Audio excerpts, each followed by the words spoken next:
All right. Well, hello and welcome everyone. Thanks for joining us today. I'm Elizabeth. I'm the Marketing and Member Services Manager at The Reserve. The Reserve is a network of shared workspace destinations in the Twin Cities here. We've got locations in Edina, Woodbury, and Roseville, and we just expanded our Edina space and opened this week in Pentagon Village in Edina, right off of Highway 177. We have 38 private offices there, all in a brand new building. If you guys want a tour and a free work day at any of our locations, send me a message in the chat at the end. We're proud to continue our partnership with Skol Marketing. Ben is bringing you Google Analytics 2.0. He's a former Google employee, and so he's just the guy to be taking us deeper into Google Analytics. I'm really excited. I feel like Google Analytics is like learning a different language.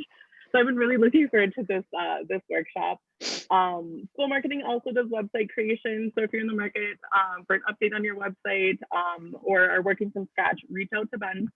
And just a heads up, like Ben had mentioned, this workshop is being recorded. So please stay muted. If you guys do have a question, pop it in the chat and I will kind of raise my hand and make sure that your question gets asked throughout the presentation. And then Ben did leave some time for Q&A at the end. So Ben, you want to take it away? Perfect. Well, thank you, Elizabeth, and thank you guys all for joining us today. As Elizabeth said, my name is Ben Tice, owner and director of Skol Marketing. We love to work with small business owners and businesses just in general with web dev, SEO, SEM, social media, a lot of the things you probably heard of with digital marketing. But my favorite part of my job and the thing that we love doing is we love partnering with great organizations like The Reserve to put on educational workshops like this so that we can educate you so you can make an educated decision with a lot of these important tools. If that's, again, exploring that more internally, if that's externally, being able to obviously lay the foundation to a lot of these different types of applications and platforms. And then like today, even going a little bit further in depth. And so with that, just a couple housekeeping things, just to reiterate some of the things that Elizabeth had said, is this is being recorded. So feel free to know that, obviously take notes and stuff like that, but know that you'll not only get a copy of the recording today, you'll also get a copy of the presentation so that you can always have that for your notes and to kind of be able to, go back and refer to. Also, feel free to use the chat live for questions. Elizabeth will kind of stop me, again, as we go along with the different slides to make sure that we are addressing those. And then we will actually have a lot of Q&A towards the end. So sometimes it will be one of those things where your question might be answered, coming up. So we'll make sure that we try to, go after those, but then we'll have a bunch of time at the end as well for that. And then last but not least, I do just want to say is before we get into this, I'm going to go ahead and share my screen here, is that today we are talking about Google Analytics 2.0. The reason I just mentioned that is just so you guys know is this is going to be kind of predicated on, sorry here, it's going to be predicated on, again, we have a Google Analytics 1.0. The reason I just mentioned that is if you aren't very familiar with Google Analytics, some of this stuff may be a little over your head. I just want to preface, just saying that this is going a little bit further in depth. So some of the questions, some of the things that we're going to talk about is going to be a little bit more in depth. And then also it's important to know is that we do have a Google Analytics 1.0. So if you are feeling a little overwhelmed, look on our YouTube channel. We'll actually be having some of those come up live as well. But I did just want to say that when we get into some of the 2.0.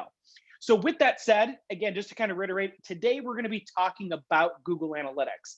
And we're going to go a little further in depth than just understanding what users are, what, just bounce rate is. We're going to go a little bit further into some of the reports that I like to kind of, when we take the next step with clients, to really start to kind of look at that really gets into the qualitative data. When we talk about in 1.0, we talk a lot about kind of quantitative. We start to get into qualitative, but this is where we're actually going to take that next step and you can actually start doing reports. And this is a little bit more hands-on. So with that said, though, is, some of the things that we're going to be talking about today is benchmarking, cross-device tracking, scheduled reports, conversion goal tracking, and just some admin tips kind of in the admin section. Those are the main things we're going to kind of be talking about, really just kind of bringing this all together and kind of building, upon your Google Analytics knowledge. Because I will say, that, Google Analytics is one of those kind of platforms that I end up talking a lot about that, kind of funnily enough, is that it doesn't necessarily being on Google Analytics is going to help your web presence. Most of the platforms that I talk about, if we're talking about SEO, Google Search Console, social media, Google My Business, a lot of those platforms, if we just get on them, we're going to start to see a benefit right away to our online presence. This one isn't so much, but why this is so critical and everyone needs to be honestly using Google Analytics is because this is going to help us validate those efforts. This is going to help us discover what's going on our site and give us a better understanding of who's on our site, what are they doing, the, again, ROI of our marketing efforts. And so just so we know is, going back to the basics of what Google Analytics is that we're going to talk about is, again, we're talking about the free Google Analytics software that's going to be all the stats and metrics. Most of us that are listening to this, again, probably have had experience working with Google Analytics if we're kind of talking about a 2.0 course, as well as we have this installed on our site. I will say if you don't have this installed on your site and you're just trying to gather information to kind of take it to the next level, that's fine. But you want to just make sure that your Google Analytics is installed as fast as possible and is always running, because I always just like to mention that as a reminder, Google Analytics cannot retroactively go get data, meaning that if it breaks, if you have your site rebuilt and you forget to put the tracking code on there, if something happens to your account and it stops running, there is no way to kind of get that data. So obviously that is a huge important piece to it. So the first thing is I always like kind of make sure is we're going to be talking a lot about the, again, the predetermined reports. Now, what's really kind of nice about this is if you've been using Google Analytics over the past couple of years, you've probably seen obviously a little bit of change in the design as well as the different pre-populated reports. So, we're going to have kind of our dashboard view, but then we're going to get into kind of we have real-time analytics, we have audience, acquisition, behavior, and conversions. This is kind of what we went over in 1.0, where we actually go over what are those different types of analytics. And so we know that audience is going to be the people that are on our site. That's more of kind of the quantitative data. Acquisition is going to be how did people get to our site? Did they come from a search engine? Did they type in skolmarketing.com? Did they come from a social media site? Then we get into behavior. What are they actually doing when they get to the site? And then last but not least is conversions. Are they doing what we want them to do and setting up conversions for that? So we're going to talk about more, like I said, more of the qualitative data today as we go further into this. So the first one that I really kind of like to introduce people to, if you aren't familiar with this, is benchmarking. And this is under the audience reports. So what benchmarking does is that when you set up your Google Analytics account, you're essentially telling Google what type of site you are from an industry standpoint.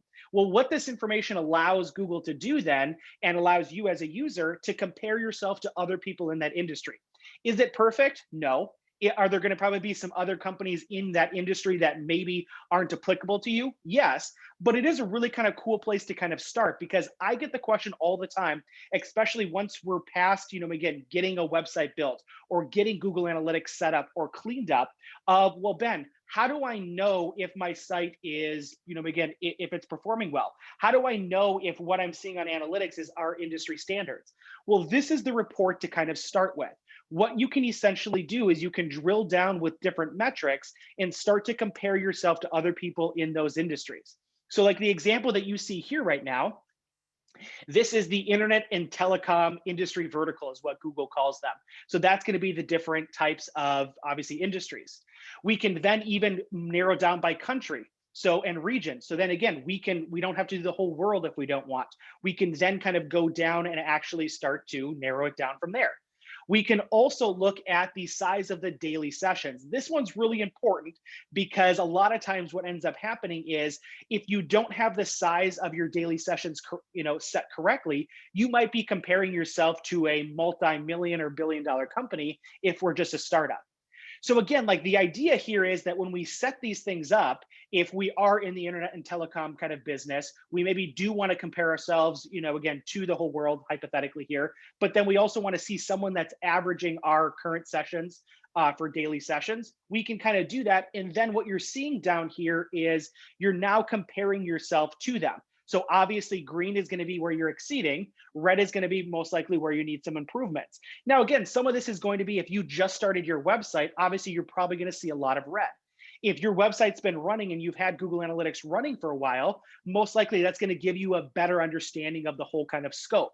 But again, going back to this is where you can really kind of start to lay those benchmarks and compare yourself to potentially competitors, different people in your industry.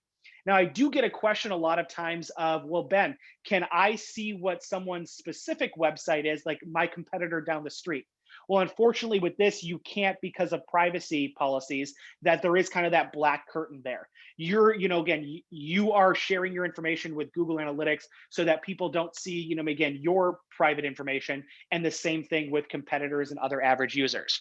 So knowing that, again, is going to be critical.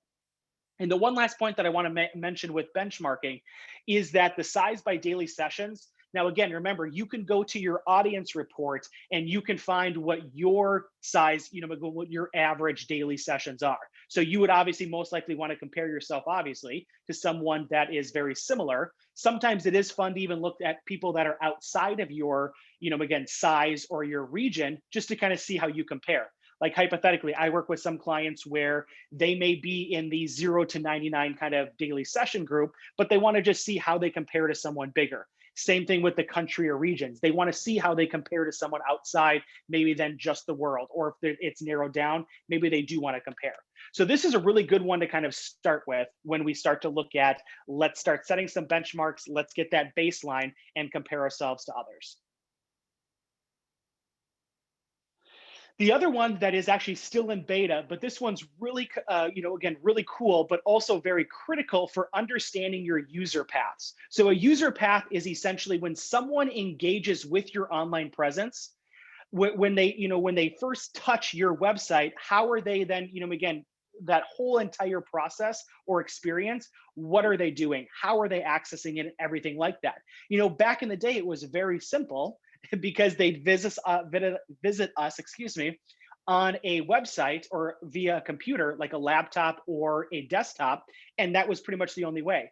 Then we had mobile devices, including, again, mobile like smartphones as well as tablets that are in there. And now we get this thing of, obviously, I could go and search your business on my phone, but then I could go back to my computer and complete a purchase, or then decide to call you.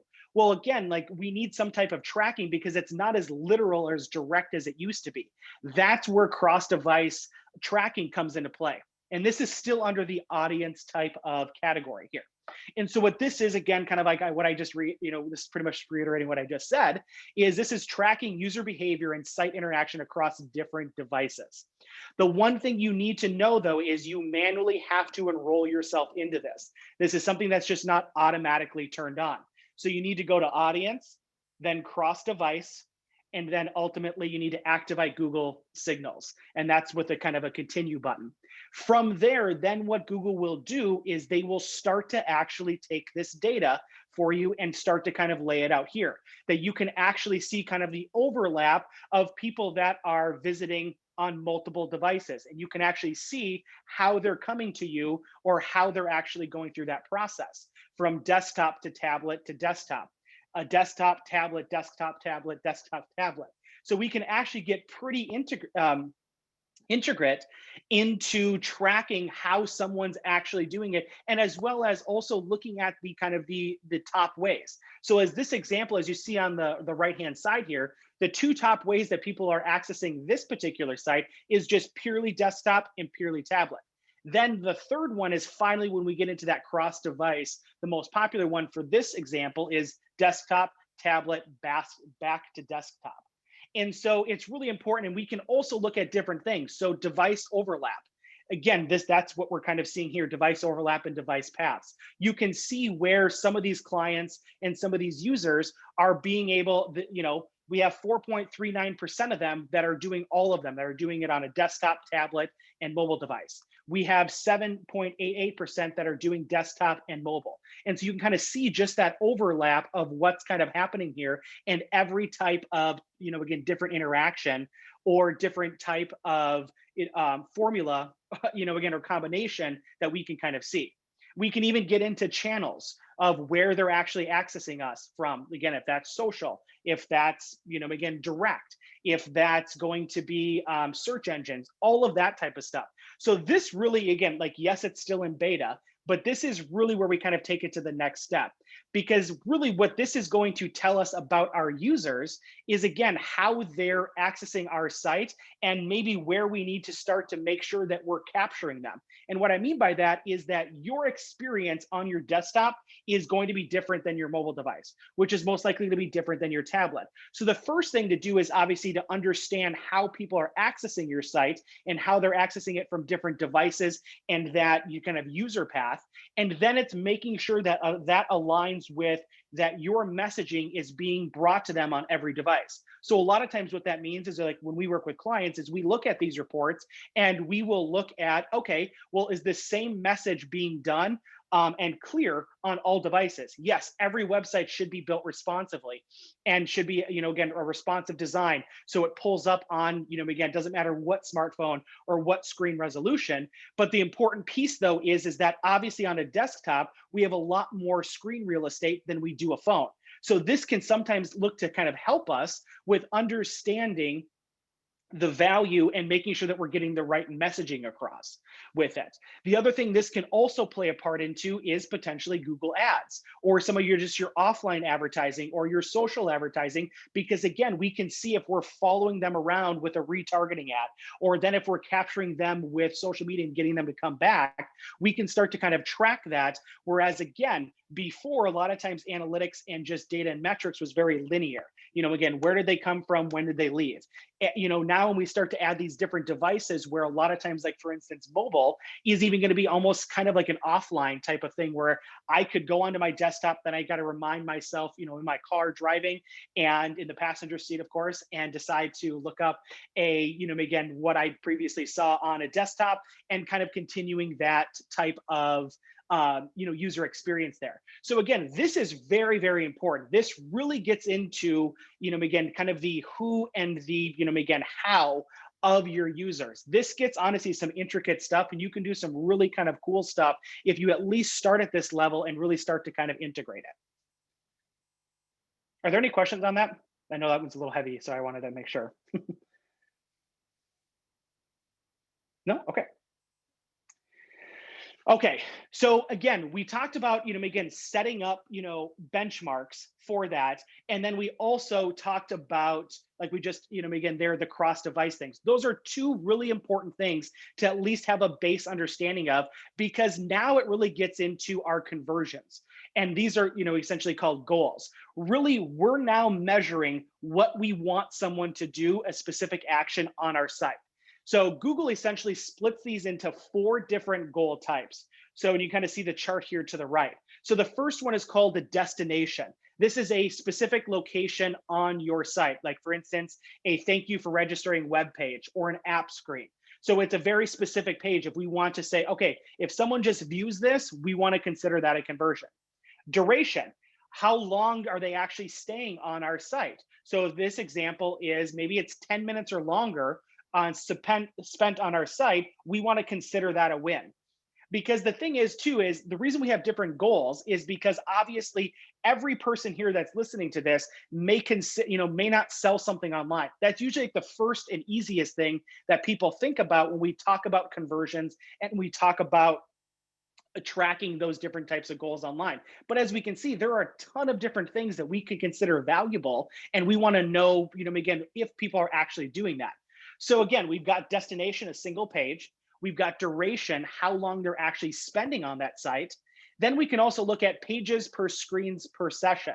So this is a user views a specific number of pages or screens. So again, this is going how in depth to your site are they going. So are they just looking at the homepage and getting out of it? Maybe we want to view someone because we consider them a high value user if someone visits 3 pages. Or maybe it's 3.5 pages. We can then set that up that we can track to see, okay, well, if our average, page per screen or page per session, the average person comes to our site, maybe yours, again, for your site is sitting at a 2.3. So hypothetically, your average one is 2.3, but you may want to have a conversion to say, okay, obviously people are visiting it more than that because that's just our average. How many people are actually visiting it 3.5 or 4.0, 5.0? You can really kind of figure out what you want to do. And again, like this is going to tell you more because the more pages that someone visits, more often than not, they're a high value type of user. Well, this is going to be a goal of what you can set up so you can start to see not just the averages, but what percentage of your users that are coming to your site or the sessions in general are going to be considered high value. And then last but not least is an event. So again, you'd have to create these in events. We talk about those in the other kind of course is really just as a reminder. An event is like a single action. So like for instance here, a video play, a PDF download, social recommendation, ad click. It's a one kind of click type of again action. So a lot of times it's clicking a button or doing a single action. But that's called events or event tracking. That can also be again done here. So really it's trying to figure out, and the important thing to remember too is, remember, you can have multiple conversions and we can prioritize them. So for instance, if you are an e-commerce site, obviously probably the top one is saying that we want people to purchase things. That's obviously probably the most important one for us. But that doesn't mean that if someone, maybe it's tracking how many people sign up for your newsletter, if they're on your site for more than 5 minutes, if they visit, again, 4 different, again, product pages, those are still valuable information and things to potentially kind of track for you. So it's remembering that you can be tracking more than just one conversion. And honestly, it's highly recommended because, like, I'll give you an example at Skol Marketing. There are different ways that we kind of track a high value person. Obviously, someone inquiring about our services via contact form is the top one. But we also do, again, newsletters, signups. We also do, if we look at a certain amount of pages, we look at that because we consider that they're really looking at us and they're vetting us out. So we have several different conversions that we track for this exact reason. So when you go to set up a goal and a conversion, what's really kind of nice is Google has set this up so to make it very easy, to be honest with you. And so what's kind of nice about this is you can do complete custom ones, but if you're just kind of starting this out, you want to look to kind of use their predetermined templates. So there are going to be 4 different types of categories with 4 different types of templates. And the beauty of this is, if you looked at this 2 years ago, it was probably half of this list. So Google keeps coming out with these new templates to kind of help you so you don't have to create custom ones. Custom ones would essentially, you would have to go in and you'd have to tweak and set up every parameter and aspect. Now, again, you may want to look at that, but if we're just kind of getting into this and going into that next level, then most likely these templates are going to be the best thing for you. So the first thing is looking at revenue. You can kind of see to the right-hand side here, the 2 different ones are placing an order or checkout complete. So completed a purchase or pre-order request or completed a purchase. They're very similar in that, but they have a little bit of distinction. And this is what we kind of talked about previously. This is e-commerce. This is someone actually going through and setting, or again, purchasing something on your site so that then we can kind of track this. Now, remember, when we set up these conversions too, the important thing is not just looking, we're not just going to get numbers that are going to show us how many, again, conversions happened, but we're going to see where did they come from. That's one of the most important things, like the acquisition channel. Okay, did they come from search engines? Did they come from a social media site? Did they come from someone typing in? Because that a lot of times is going to give you or help you determine an ROI for the marketing efforts that you're putting into it. Maybe you're paying for Google Ads. Well, again, you most likely probably want to have a conversion set up so you can actually see how many conversions are happening with the amount of money that you're spending. Acquisition. This is creating an account. So if you have any type of login system, this would be, again, demo system, login system, portals. This is where we can actually set up an acquisition. Inquiry. This is probably the most popular one. And you can kind of see there's a bunch in there. This is a, view more. This is more of the, view products or service details. Contact us. That is a very popular one.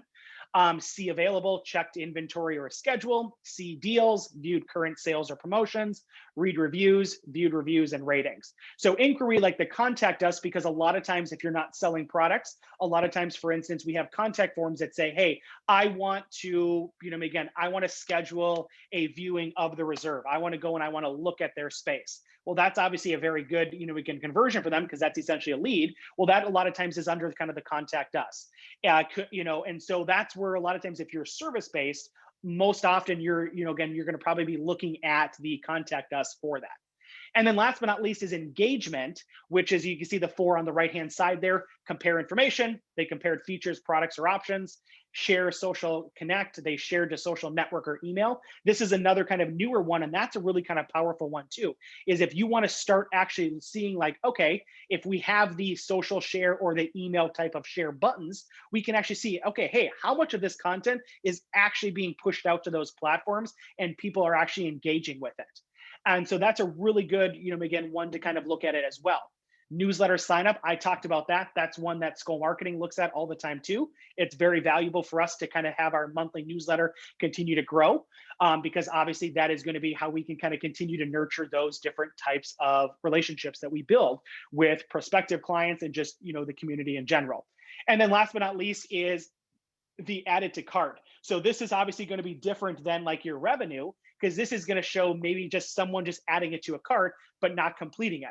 Obviously, this can be valuable in that how many people aren't actually completing the purchase. So we got them to the point of they added a cart, and so they were obviously excited for something, but what scared them off? Maybe was it the checkout process? Was it the shipping? Again, things like that. And if we have those things set up, we can actually start to look at those. I talked about custom goals. Again, if these didn't fit in there or you're working on a much higher level and want to get more intricate, you can definitely set up a lot of custom ones as well, where again, you are anything that you can think of, you can essentially kind of set up. And last but not least, you will see something called SMART goals.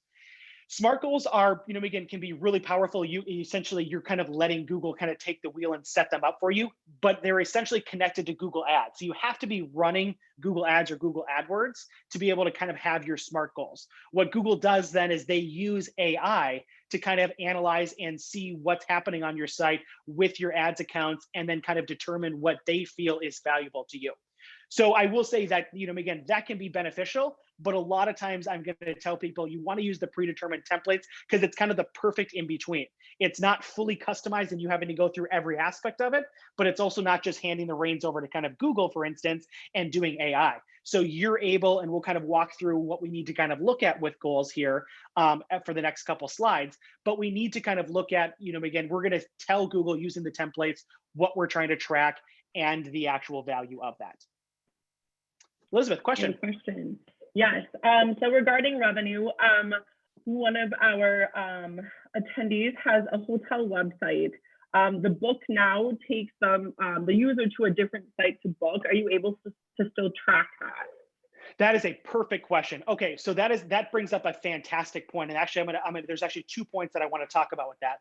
Is so like, for instance, the person that's asking that about the booking system. So here's where it gets a little tricky is if you're using an external system that isn't your website, it's going to be, so if we can track that specifically, what we're talking about here, like the actual ad revenue or just the revenue of booking, is it's going to be determined by that third-party software, because essentially when we're using another piece of software to do the actual transaction and the completion of that goal, is obviously it's being done in that platform. So a lot of them, though, thankfully, actually have integrations into Google Analytics, because Google Analytics is the #1 analytics and metrics platform in the world, but it is going to be determined there. Now, again, there's 2 things that I would add to that. One is you absolutely want to check with that platform that you're using, whatever the name of it is. Look, contact support, contact your web developer, contact someone just to kind of see what, or do some Google search and to kind of do that. The other thing that you can also add to it, as well as, or if you can't do that, is you could try to at least track to see how many people are clicking that button. Now, obviously, that's not going to tell you how many people actually completed the booking, but it can at least give you something better if for some reason your third-party software can't integrate into analytics. We can try to do something at least, again, a little bit better than nothing at all. And so sometimes we have dealt with that with clients. Like I've got a client right now that sells apparel and does embroidery and things like that. that. Unfortunately, their third-party system is very outdated right now, and we're hoping that they'll update soon. But right now, like we can't integrate into theirs because they don't have that built. So right now, the best we can do right now is to kind of click when someone clicks on shop now, order now, and we try to do as much on the, another thing to kind of look at is you can do as much as possible on the website page, meaning that instead of just having a general shop page, maybe you want to create specific room pages or event pages or things like that that you can track specifically if they clicked a certain book now button on a certain page, then you can also have some more information there. So it kind of depends on what you're looking for, but the best scenario would be, yes, if you can integrate with your third-party software. And that also just brings me up to that second point that I just wanted to allude to at the beginning of that question, is that if you are using things like Shopify, WooCommerce, a lot of these other types of e-commerce systems out there, or even a lot of just, again, if you're building your site in there, is all of them have this built into it. Now you have to kind of connect them together. But what's kind of nice is once you get these connected, you just let them run. You don't need to necessarily do anything. It's mainly on you to obviously be analyzing the data and then applying that to your marketing or working with your marketing team or firm to figure out how we can actually then, apply ROI and stuff like that. But it is kind of nice that, again, those different platforms out there do have a lot of those, but you would have to kind of just, make sure those are set up and just kind of then get those connected correctly. So the next thing is actually setting up now. So now we went to the goal setup. Now we picked our template. So this example right here is just the contact us page. Now, again, remember, it doesn't have to be labeled contact us. This is more of like a contact form.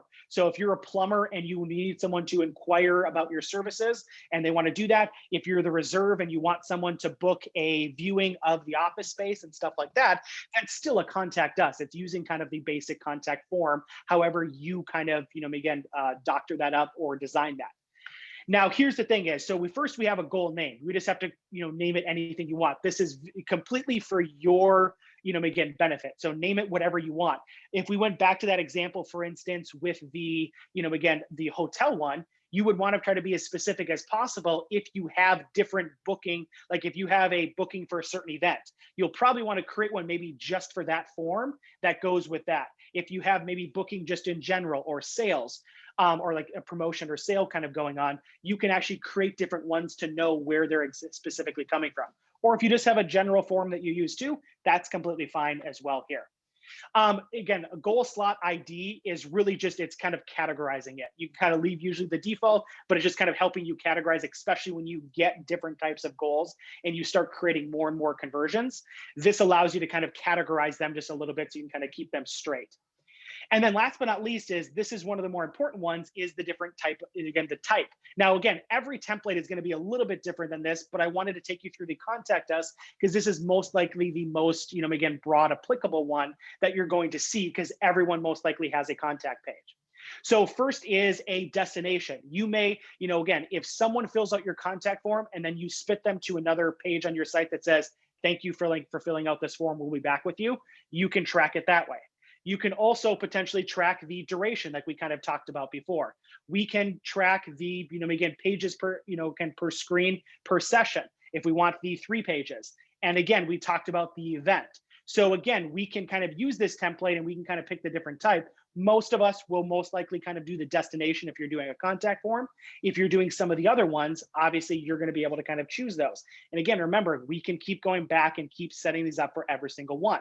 Now, this example right here has the SMART goal grayed out because, again, going back to, you need a Google Ads account in order to kind of do that. And we're just kind of, again, going off of the predetermined kind of templates.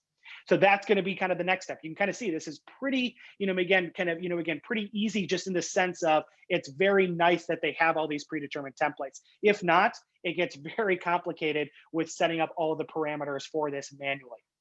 And then last but not least, but some very important things here, is then going to be kind of the destination. So this, for instance, is once we pick what, again, where that landing page or whatever type of page we want to kind of track. So for instance, it could just be a single page. Like, again, if they find, our sale or promotion page because we filtered them from social media ad or an offline ad or whatever it may be, we can kind of essentially do that. So you can see on the right-hand side there, you would simply just copy and paste your URL. The value one is really kind of fun and kind of cool to look at as well. Is obviously, so if you're doing a revenue conversion, which essentially is the e-commerce one, obviously you have prices. If I am selling, again, this widget here is, again, there's a price on my website for that.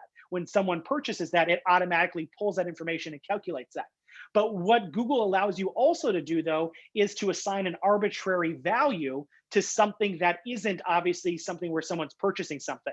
So, like, for instance, like going back to Skol Marketing, if someone fills out a contact form to inquire more about our services, I could hypothetically say, hey, I value that at $50.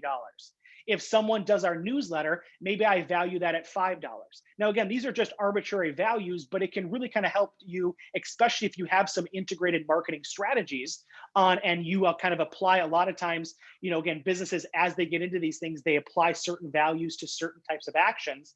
That's what essentially this allows you to kind of do. And again, this can also then help you apply that ROI back to your other marketing channels of search engines with SEO, of social media with social media, again, admin and things like that, as well as all the other types of ones out there, even offline marketing. So for instance, again, like we work with clients a lot of times where you may just actually, again, create a skolmarketing.com/promotion. Well, maybe you actually send out a mailer, you go to an event and you promote that. Well, obviously, if people go to that, you can kind of start to track a little bit of how did they find you, even with some offline stuff.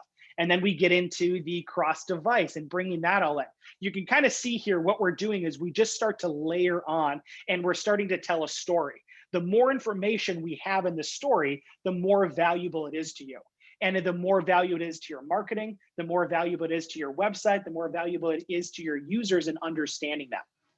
Then another kind of cool thing here too is just to make sure you have everything set, you can actually verify the goal. So actually Google will actually then run a test of this conversion and actually be able to kind of set that for you. That's, again, obviously really kind of cool to make sure you have everything set. So again, and you would go through this for every single type of conversion that you want to do. If it's a different template, or for instance, if you have 6 different types of forms, maybe it's 6 different services and use a form for each one, then you would do this 6 different times. Another really kind of cool one that I find that sometimes people forget about is scheduling reports. So again, it's great that 24/7 you can go to Google Analytics and you can find any report and pull up any report at that. But what we can do, and what I encourage a lot of again people to do, and we help with our clients, is to kind of pick the again the reports that you love the most. If that's the acquisition, if that's the cross device, obviously your conversions, and we can actually schedule them just to be delivered in our inbox on a monthly, weekly, daily, whatever type of basis that you want. So the one thing is, just to quickly kind of run you through how to do this, is that any report that you can pull up on Google Analytics, you can set to kind of email you.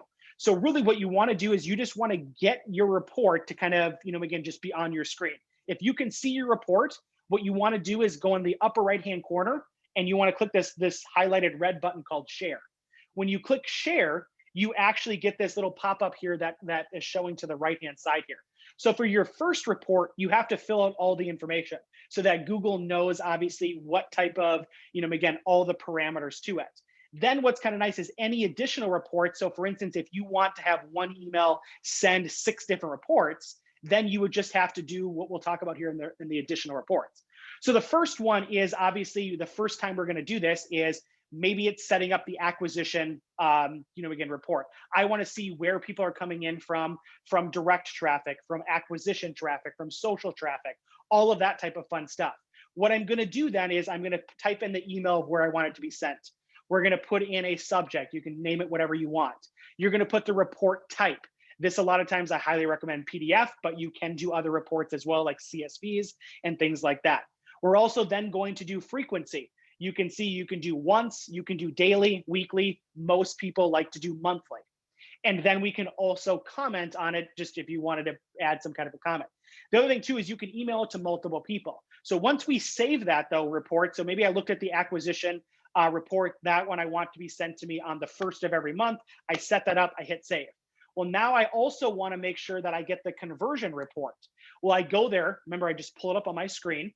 I hit the share button again, but now here is you're going to see this little, again, add to an existing email, again, little kind of link to the right of I'm not a robot here. What that's going to allow you to do here, and actually I'm just going to try and annotate on this. So we're talking, again, right here. So then for every additional report, all you're going to do is hit add to an existing email. It's then going to pull up what you previously had, and now you can nest those other reports underneath it. So you could hypothetically send yourself 12 reports. Now, again, if you don't hit this add an additional email and you go through this, you're going to get single emails for every single one, which obviously is probably not ideal. You may even spam yourself. So just don't do that. But again, maybe you do have some, maybe you're working with different departments internally, and some need to go to the marketing department, maybe some need to go to the CEO, some need to go to wherever. You can then have them go to different places and set those up. And then the other thing too is you can manage all of these in the admin section, which we're actually going to talk about here right now.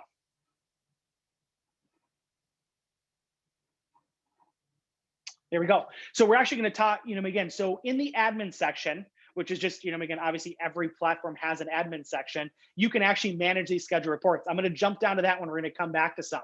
And so within managing your scheduled reports, you can see all of them that are scheduled out, how long. Default, just so you guys know, because this a lot of times trips people up, is when you do a scheduled Google Analytics report, it automatically defaults to be 6 months that it'll send it to you. You can extend it to 12 months, but unfortunately, it's going to, again, there is kind of a cap.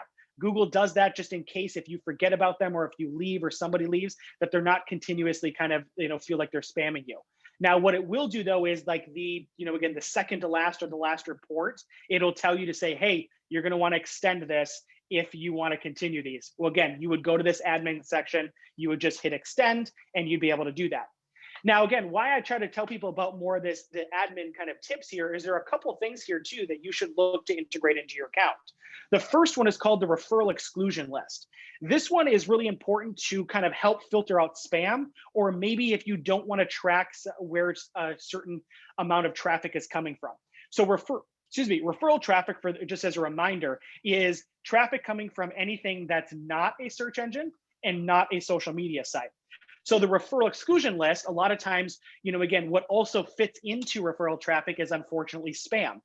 And so we can go into the admin section, then find tracking info, then refine the referral exclusion list, and you can actually manually type in certain, again, sites, most likely spam, that you don't want to track. Now, the beauty of it is that Google does a really good job of kind of filtering these out, but a lot of times we end up finding these that still get through, that are still just annoying, and you can be able to do that. I've also found some clients that actually want to block a certain amount of traffic coming from a certain site for whatever reason it may be, because of marketing, if it's a sister site, stuff like that they don't want to see. You can also do that here.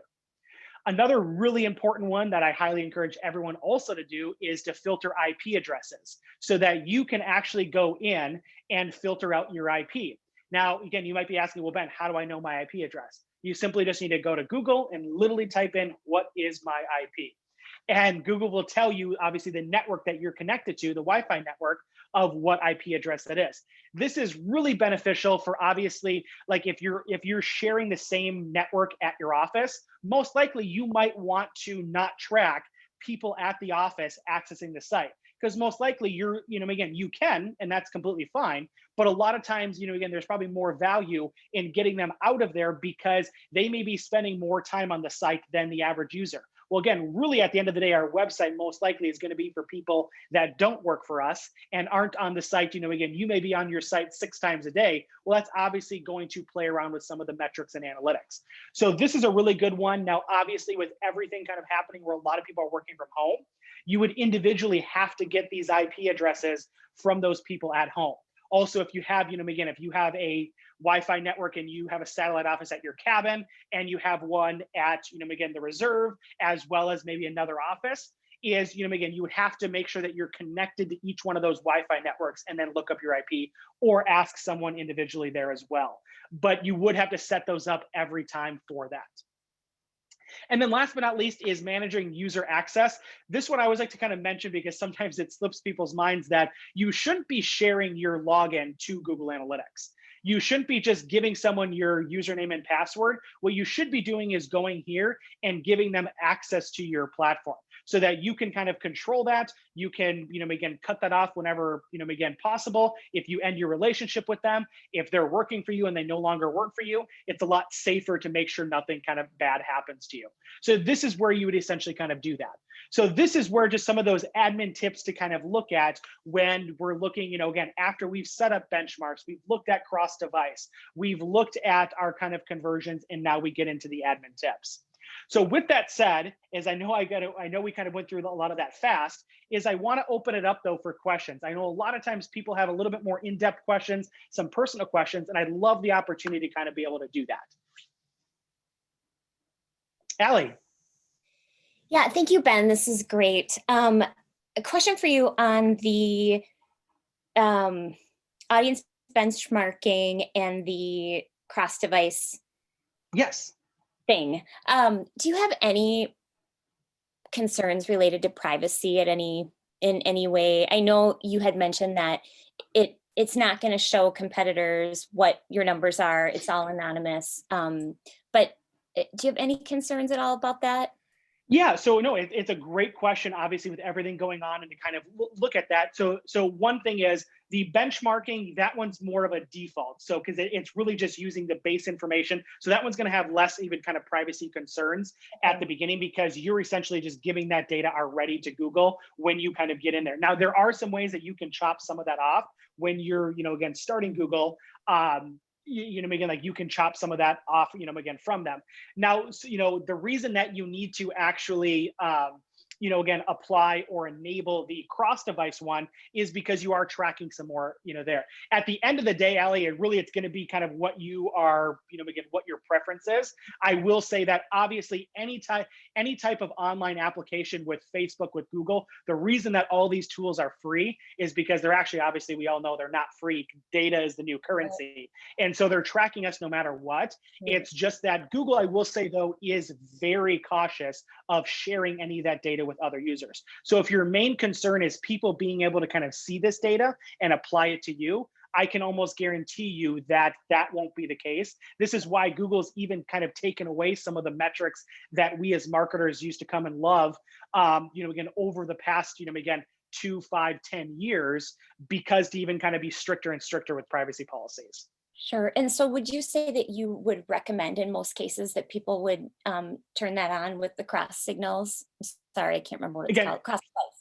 Cross device. Yeah, no, again, I would, because the value that it gives you of your users is honestly super powerful. Because again, like we get to know, again, like every type of data metric that we get to apply to it, we start to build a better and better profile of them. And that's why, again, like this one is also so modern too, because it's now the way that we do things. A lot of times people just don't, again, Google something and find something and maybe do it right then and there. They think about it, they look at it. That's why we have retargeting. Then we bring them back on and they're on their, again, desktop, and then we kind of convert them there. And I think that's only going to become more and more important from the whole adage of, the numbers keep changing, but a lot of times marketers say you need to touch someone, 7, 12, 15 times.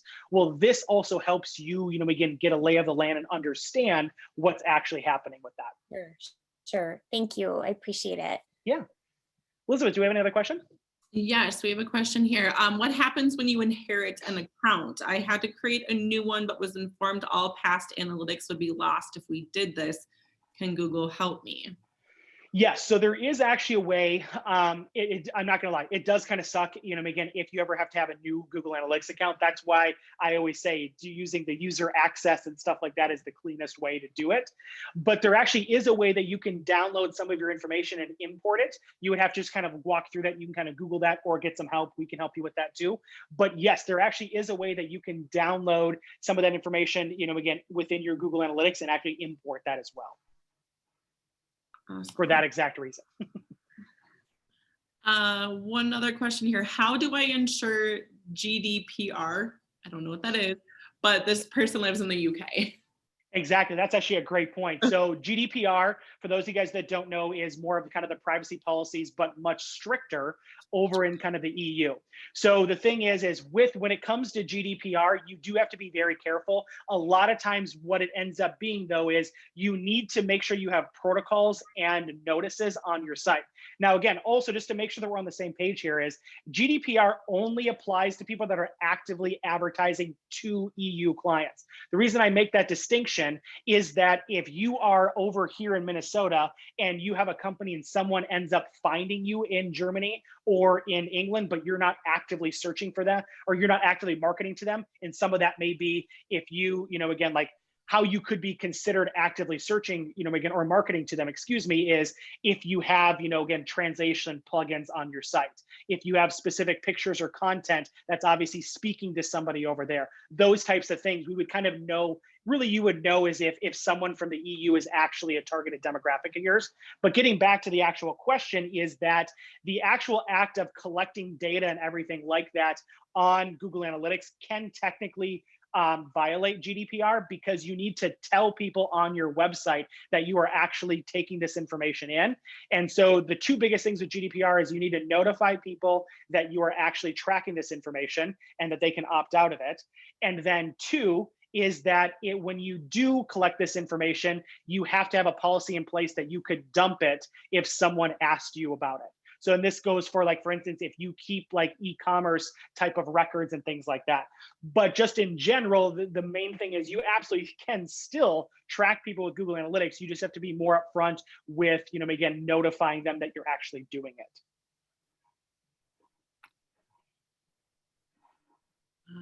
Let's see. Next question. How do you recommend tracking public, not logged in,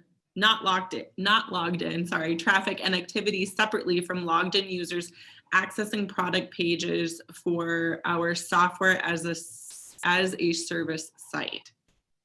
Yeah, so you again, a lot of times, so for this one, you would actually want to set up some different filters, and you can kind of do this in the customization reports. So you can essentially kind of set up some different filters, and this goes into, we talk about having a Google Analytics account, but you can have different, what they're kind of called properties. So almost like different views of your analytics. So you can, you want one that's just, again, kind of all encompassing. Like this is kind of the main one. You then could add some triggers or parameters in your custom and setting up different properties to then essentially kind of filter out, again, people that are logged in or people that aren't logged in for that. And some of that can be assisted with your also, like if you have WordPress and things like that, there are actually some settings within there that can help it. But you would not only want to make sure that it's done on the third-party software, as in whatever your CMS or your website's built on, but then you'd also most likely want to set up some properties or some property views within Google Analytics to obviously be able to view that data as well. You could set up some conversions too, but if you're just looking at basic data of comparing two different demographics like that, you're most likely going to want to go into the customized reports or the different property views. Good questions. Good answers. This is so helpful. Yeah. Do we have any more? I have just a, is that okay, Elizabeth? Oh, of course. Okay, just a clarifying question about GDPR. So Ben, you mentioned the first thing you talked about was if you're not actively going after clients in the EU or customers in the EU, you don't necessarily need to do it, correct? Okay, but and then the rest of what you were talking about is, but then sorry, I just want to be clear on, is that kind of the end of story period? But then you were saying if you are collecting information through analytics, though, you should potentially put it on your site. So I wasn't quite clear. Sorry. Well, so yeah, I mean, like, yes. So really the answer, again, the question is, are you targeting people in the EU? If the answer is no, then you don't necessarily need to worry about it. If it's yes, then you need to kind of, put some more notices and things like that. A lot of times where you see some of those, and we may get to a point, a lot of times people are just doing sometimes it to be safe, to do those types of things. I'm sure we've all been to a site that, has a little banner that pops up that you have to click accept and go into it and all that kind of stuff. But I'm just saying, technically with GDPR is if you're not actively advertising to someone in the EU, you can just kind of stop right there. If you are, then there's some more of those parameters that you need to make sure of so that you don't get into trouble. Okay, thank you. Yep. I don't have any other questions in our chat right now. Perfect. Well, again, if you guys do have any questions, please, again, feel free to kind of jump in here, but also start to kind of wrap it up a little bit. I do want to appreciate you guys for tuning in. I hope you guys took away at least something useful from today. As a reminder, we will be, passing out the recording as well as the PDF slides. Again, for this, I encourage you guys to check out our other workshops that we have. We have a bunch kind of scheduled up in the, coming up here for the first part of the year. We'll be kind of continuously be adding more to that. Also want to extend an offer to that. If you have more specific questions about, again, your Google Analytics or just this in general, again, I encourage you to take us up on our offer where we offer a free consultation. This isn't a sales pitch. If you want to talk about our services, awesome. But again, I know that a lot of these things I have to kind of talk sometimes in broad parameters, and we may need, again, you may have a question of, hey, Ben, is my conversion set up correctly? Did I, again, enable cross-device tracking and those types of things, or even just, questions about digital marketing in general. If you are curious, I encourage you to reach out. Like I said, we're more, again, it's our way of giving back along with doing our webinars there just to help people understand these things. And sometimes we just need a little bit more hand-holding with that or a little bit more direct communication. So again, if you're interested in those, just feel free to kind of reach out and just mention that, and we'll be able to kind of help you set that up. And also, obviously, if you are interested in our services, we can also talk about that separately. But this is a completely separate thing, no obligations. It's really just kind of helping you. So I encourage you guys to take advantage of that if that's of interest, and to check out our other workshops. Awesome. We do have one more question. Perfect. Is there going to be a Google Analytics 3.0? So I'd say the biggest thing that's changing is Google Analytics is actually coming with like a Google Analytics 4. So it is much different. And so we are looking at doing something later on in the year, kind of just letting sometimes people get caught up and things like that with the, again, with just the platform in general. So there is definitely more to kind of go into. And absolutely. And the other thing too, is if you do have more specific things you want to go in, into, feel free to email us either if you want to talk specific, just one-on-one specifically, but also we're always looking for more topics to create content around and create workshops around. So if you are interested in other things, please let us know, because that's obviously why we do this is, again, we write the blogs, we do the videos, we do webinars to really just kind of give back and to educate people on that. So. Awesome. You guys do a wonderful job educating people. You guys have multiple workshops. I definitely recommend you guys checking them out on their website. Thank you all so much for attending. And like Ben had said, you will get a recording and the slide deck for his presentation. Thank you so much for joining us today. If there's any other questions, feel free to shoot Ben an email. Otherwise, yeah, look for that email. Perfect. Well, thank you guys. Have a great day. Skol. Thanks, Ben.